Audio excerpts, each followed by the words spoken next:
የኤፍድሪ የመከላከያ ሰራዊት ጠንከር ያለ ማስጠንቀቂያን ሰጥተዋል። በአዳማና በቢሾፍቱ ከተሞች ሰልፍ በወጡ የቀድሞ የሰራዊት አባላት ላይ መከላከያ በሕግ ጠይቃለሁ ሲልም ዝተዋል። መከላከያ ሰራዊት ይህንን ያለው የቀድሞ የአካል ጉዳተኛ የሰራዊት አባላት ቃል የተገቡልን የመሬት ክፍያና ጥቅማ ጥቅሞች አልተከበሩም በሚል ተቃውሞ በማስነሳታቸውም ነው።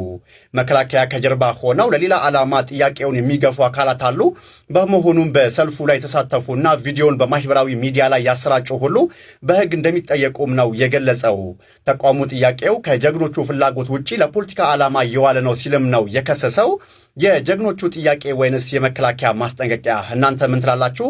ሐሳብ በክብር ተሰናብቶ ወደ ህብረተሰቡ የተቀላቀለ ሰው ሬንጀር ለብሶ ቢታይ በአካባቢው ያለው መስተዳደር፣ በአካባቢው ያለ የጸጥታ ዘርፍ፣ ፖሊስ እንዲሁም ደግሞ በአካባቢው የሚገኝ የመከላከያ ሰራዊት ይሄንን ሰው ልብሱን በማስወለቅ ወደ ካምፕ ማስረከብና አባሉንም ለህግ ማቅረብ የሚገባው መሆኑን ለማሳሰብ ፈልጋለሁ።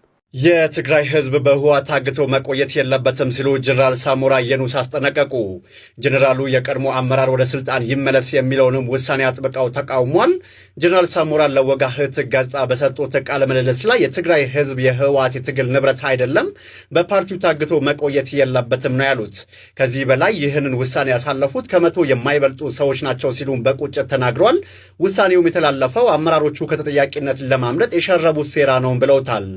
የቀድሞው የኢታማዦር ሹም ጀነራል ሳሞራ የኑስ በገዛ ድርጅታቸው ላይ የሰነዘሩት ይህ ትችት ትክክል ነው ወይ ይላሉ ወይንስ ደግሞ ሌላ ፖለቲካ አለው? የእናንተ አስተያየት ምንድን ነው? ኮመንት ላይ ጻፉልኝ። ትግሬዎች ህወሓት ገሎ ሳይቀብራችሁ ለራሳችሁ ድምፅ መሆን የሚገባችሁ ጊዜው አሁን ነው። እስቲ ይህንን ነገር ሰምተን እንመለስ። ደብረጽዮን ገብረ ሚካኤል የትግራይ ክልል ፕሬዝዳንት ሳልሆን የትግራይ ፕሬዝዳንት ነኝ በማለት እያስነገሩ ነው። የትግራይ ክልል ወይም የትግራይ ክልላዊ መንግስት የሚለውን ክልልነት የሚገልጸውን ቅጽል ስምን አስነስተው ትግራይ በሚለው ብቻ እንዲጠሩ ማስደረግ ጀምረዋል። ይህ የትግራይ ቴሌቪዥን ደብረጽዮንን የትግራይ መሪ አድርጎ እየገለጸበት ያለው ዜናው ነው። እናልፋለን። ወደ ስራ የተመለሰው የትግራይ ምክር ቤትና መንግስት የተቋቋመበት ዋነኛ ዓላማ የትግራይን ህዝብ ህልውናና ደህንነት ለማረጋገጥና ህገ መንግስታዊ አሰራር ለመተግበር መሆኑ የትግራይ ፕሬዝዳንት ዶክተር ደብረጽዮን ገብረ ሚካኤል ገለጹ። እንግዲህ እንዳያችሁት ራሱን የትግራይ ፕሬዝዳንት ነኝ ብሎ የሚጠራው ደብረጽዮንና የሱ ግሩፕ ዋና ዓላማዬ የተዋቀርኩበት ዋና ዓላማዬ የትግራይን ህልውና ለማረጋገጥና ህገ መንግስታዊ ስርዓት ለመፈጸም ነው ብሎ ተናግሯል። ይህ ማለት በሌላ አነጋገር ትግራይን ከኢትዮጵያ ለመገንጠል እንደ አገር ትግራይ የምትባል አገርን ለመፍጠር ነው የተዋቀር ነው የሚል መግለጫ በግልጽ ነው የሰጠው። ኢትዮጵያ ውስጥ ካሉ ብሔር ብሔረሰቦችና ክልሎች ውስጥ ከኢትዮጵያ በመገንጠል ወይም በመለየት የሚጎዳው የሚጀመሪያው ነምበር 1 ተጎጂ ክልል ትግራይ ነው። ከትግራይ በላይ ኢትዮጵያ የሚያስፈልገው ክልል ወይም ብሔር የለም። ለምን ያላችሁኝ እንደሆነ በመጀመሪያ ደረጃ በትግራይ ክልል ውስጥ ቡና ቤት ያለው አንድ ኦሮሞ ወይም አንድ አማራ የለም። መንግስቱ ኃይለማርያም ያኔ ተናግሯል። አንድ ቡና ቤት ያለው አማራ ወይም ኦሮሞ ትግራይ ውስጥ አለ ወይ ብሎ ተናግሯል።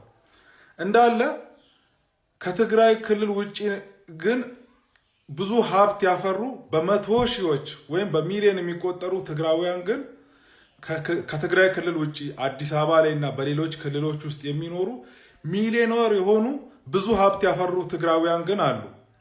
ዛሬ ትግራይ ከኢትዮጵያ ልገንጠል ብላ ብትወጣ እንትን ብሎ ተፈናቅሎ ወደ ኢትዮጵያ ተመልሶ ከትግራይ ክልል ተመልሶ ወደ ራሱ ክልል የሚመለስ አንድም ኢትዮጵያዊ የለም። ሲጀምርም ትግራይ ውስጥ የሚኖር ሌላ አማራ፣ ኦሮሞ ወይም ሌላ የደቡብ ሰው ትግራይ ውስጥ የለምና ማለት ነው። ነገር ግን ትግራይ አገር ሆና የተገነጠለች ቀን ማለት ነው እንዳለ አዲስ አበባ ላይ የሚኖር ይሄ ሁሉ በመቶ ሺህ የሚቆጠር ብዙ ሀብት ያፈራ ቤት የሰራ ንብረት ያፈራ ኢትዮጵያዊ ወይም ደግሞ የትግራዋይ ኢትዮጵያዊ ሁሉ ተፈናቅሎ ወደ ሀገሩ ወደ ክልሉ ወደ ትግራይ ሊመለስ ነው ማለት ነው። አይ ወደ ትግራይ አልመለስም እዚህ ኢትዮጵያ ውስጥ መኖሬን ቀጥላለሁ ካለ ደግሞ ኢትዮጵያ ውስጥ የትግራይ ተወላጆች እንደ ሁለተኛ ዜጋ ሆነው ነው አዲስ አበባ ላይ እና ሌላ ቦታ ክልል ላይ ተበትነው የሚኖሩት፣ እንደ አገር አልባ ሆነው ነው ማለት ነው። ወይም ደግሞ በሶስተኛ ደረጃ ትግራይ ከተገነጠለች በኋላ አዲስ አበባ የት ያለው የትግራይ ሰው ወደ ክልል አልመለስም ብሎ እዛው ቢቀር እንኳን ከአሁን ወዲህ ለዘላለም ትግራይ ካሉ ቤተሰቦቹ ጋር የማይገናኝ ሆኖ ተቆራርጦ ሊቀር ነው ማለት ነው። በሶስተኛ ደረጃ ደግሞ ትግራይ ውስጥ ያሉ ወጣቶች ወይ ትግራይ ውስጥ ያለው ህዝብ እንደ ድሮ ወደ አዲስ አበባ ወደ ተለያየ ወደ ኢትዮጵያ ክልል እየሄደ ስራ እየሰራ ህይወቱን የሚለውጥበት እድል ላይኖረው እዛው ትግራይ ውስጥ ተቆልፎበት ልክ የኤርትራውያን እንደሆኑት አይነት እጣ ፈንታ በትግራዮች ላይ ሊደርስ ነው። የትግራይ ውስጥ የሚደርሰው እጣ ፈንታ ደግሞ ከኤርትራም የባሰ ነው። ቢያንስ ኤርትራ ወደብ አላት፣ በወደብ በባህር እየተሰደዱ ይወጣሉ። ትግራይ ግን ወደብም የሌላት አንድ ሃይድሮኤሌክትሪክ ፓወር የሌላት የኃይል አቅርቦት የሌላት የመጨረሻ ወደ ድንጋይ ዘመን እነዚህ እነ ደብረ ጽዮን ትግራይን ወደ ድንጋይ ዘመን ሊመልሱ ነው።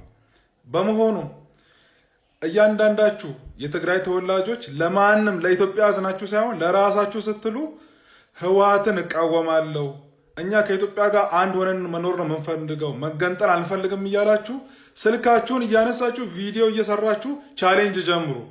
አለበለዚያ ደብረ ጽዮን ህገ መንግስታዊ መብቱን ተጠቅሞ ትግራይን ይዞ የተገነጠለ ቀን ግን ማለት ነው ለዘላለም የትግራይ ህዝብ ጨለማ ውስጥ ገብቶ ሊቀር ነው ለማለት ነው።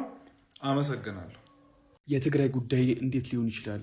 ትግራይ ከኢትዮጵያ የተገነጠለች ግን ደግሞ ሀገር ያልሆነች ዲፋክቶ ስቴት ሆና ትቀጥላለች ወይስ የህግና የፖለቲካ ጉዳዮች ተስተካክለው ተመልሳ ወደ ኢትዮጵያ ፌዴሬሽን ትቀላቀላለች? እንደ አንድ ክልል በጀት የሚመደብላት በፌዴራል መንግስቱ ስር ያለች አንድ ክልል ትሆናለች። የትግራይ መጨረሻ ምን ሊሆን ይችላል? ትግራይ እንግዲህ ቲፒኤልኤፍ የጊዜያዊ አስተዳደሩን የኢንተሪም አድሚኒስትሬሽን ስልጣን በጉልበት ተረክቦ የክልሉን ስልጣን መስተዳደሩን ተቆጣጥሯል። በዚህ ጉዳይ ላይ የፌዴራል መንግስት ምንም ያለው ነገር የለም። የፌዴራል መንግስት የኢንተሪም አድሚኒስትሬሽኑን የማማከር እንዲሁም ደግሞ የኢንተሪም አድሚኒስትሬሽኑን የሚመራው ጊዜያዊ አስተዳደሩን የሚመራውን አካል ኖሚኔት የማድረግ ስልጣን ያለው ፌዴራል መንግስት በዚህ ጉዳይ ላይ ምንም ነገር አላለም። እኔ ግምት አሁን የፌዴራል መንግስቱ ይህንን ጉዳይ በይደር ያቆየው ወይም ደግሞ ምንም አይነት ምላሽ ያልሰጠበት ምክንያት ምንድን ነው? አንደኛ ሀገራዊ ምርጫ አለበት። በፊታችን ሳምንታት ውስጥ የሚደረግ ጠቅላላ ምርጫ አለ፣ ሀገራዊ ምርጫ አለ። በዛ ነገር ተጠምዷል። አዘሴም ቴም ደግሞ በአሜሪካና በኢራን ጦርነት ሳቢያ እንግዲህ የነዳጅ ሁኔታ እንዴት ኢኮኖሚን እያቃወሰው እንዳለ ታውቃላችሁ። በእንደዚህ አይነት ጉዳዮች ላይ ተጠምዶ እንግዲህ ለቲፒኤልኤፍ ምላሽ መስጠት ወይም ደግሞ የሆነ ሜዠርመንት መውሰድ አንዋይዝ የሆነ ዲሲሽን ነው ብሎ አስቦ ዝም ብሎ ተቀምጧል። ሲቀጥል ደግሞ ቀጠናዊ ችግር አለ። ኢትዮጵያ ውስጥ ያሉትን ታጣቂዎች እንግዲህ የሚደግፉ አሁን ያለውን የኢትዮጵያ መንግስት የሚቃወሙ ሌሎች ቀጠና ውስጥ ያሉ ታጣቂዎች እንዲሁም ደግሞ መንግስታት አሉ። ከነዚህ መካከል እንግዲህ ኤርትራ ትጠቀሳለች፣ የሱዳኑ ሳፍ ይጠቀሳል። ኢትዮጵያ ውስጥ ያሉትን ታጣቂዎች እንግዲህ በመርዳት ኢትዮጵያ መንግስት ላይ በማሳመስ የራሳቸውን የግል ጥቅም ማስጠበቅ የሚፈልጉ አካላት አሉ። እንደዚህ ነገሮች ባልተስተካከሉበት ሁኔታ የሆነ እርምጃ መውሰድ እንግዲህ በጣም ቱ ኮስቲ ነው።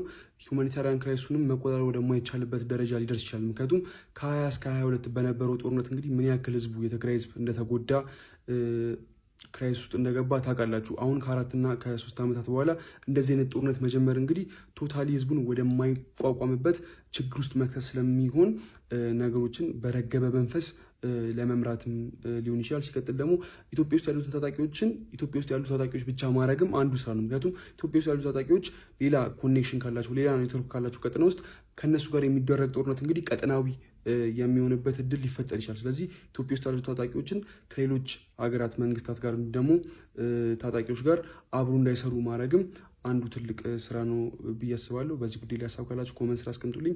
ብቻ ጦርነት አያስፈልግም፣ ነገሮች በሰላማዊ መንገድ የሚፈቱበትን ነገር ብንሞክርና ብናይ ለማለት ነው። በዚህ ጉዳይ ላይ ሀሳብ ካላችሁ ኮመንት ስራ አስቀምጡልኝ። ይህን ዜና ግድ ስለሆነብኝ ነው እያመመኝ የሚሰራው። ጠዋት ላይ በሱሉልታ ወረዳ ሰው ያግታሉ የተባሉ 4 ግለሰቦች በ15 ዓመት ተፈረደባቸው። አሁን ከመሸ ደግሞ አሊዶሮ አካባቢ መኪና ላይ ተኩሰው ተሳፋሪዎችን ይዘው ሄደዋል፣ ታገቱ።